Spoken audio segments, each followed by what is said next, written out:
I remember the day it came up the river. It was certainly a big deal for us here because it was the culmination of a journey, the journey of the people that got the Kidd here.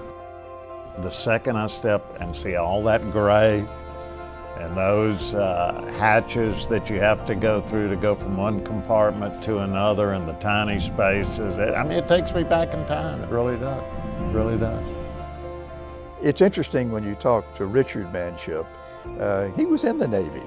He was a sailor, and they didn't talk about it. Doesn't wear it on his sleeve. I was on two different ships. First one was the USS Boxer. The second was the USS Guadalcanal. They tried to get me to stay in.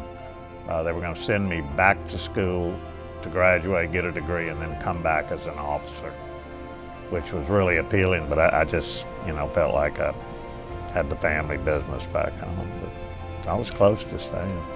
He recalled his service in the Navy, and he was always very, very proud of that. He saw an opportunity to use the vehicle of television to tell that story and to do something that, quite frankly, without his support wouldn't have happened. Bring a ship here, have it restored. Richard was out front on the Kidd from the very beginning. The first of any of us saw it in Baton Rouge on the Mississippi was the day we brought it in, and that was a big ceremony. And it was beautifully done.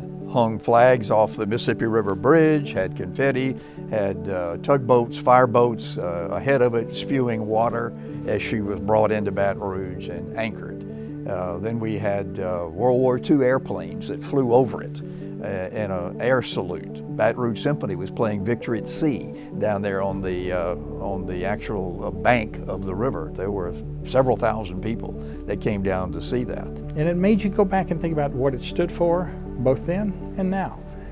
And I think if we hadn't told the story through television, it wouldn't have been as successful. I think it was critical, and I think Richard saw that very early on. It's a touch of history, and it was something new, and it was something that touched people's basic patriotic instincts. It reminds people every day when you come across that bridge or you go downtown that peace has a cost to it, and that people have to stop their normal lives to go serve in order to preserve that peace. And we can never remind people too much about that. And everybody I know who's ever been in the military, that's sort of an impact, a sort of common impact that serving in the military has upon them. They never forget it. They look back on it. There are things that were hard, there were things that were terrible. On the other hand, it's something that's a source of pride. I think Richard's that way. And I think that we're here today because of that kind of a feeling that he has. What would downtown be without a Kidd? It is the physical embodiment of the emotion we feel and describe as patriotism. And I think that's a good thing. If it did nothing more than reminded us about what a special place this is and how we have to protect it, how we have to repeat that story to our grandkids, that's a really great legacy for the people like Richard Manship that made it happen.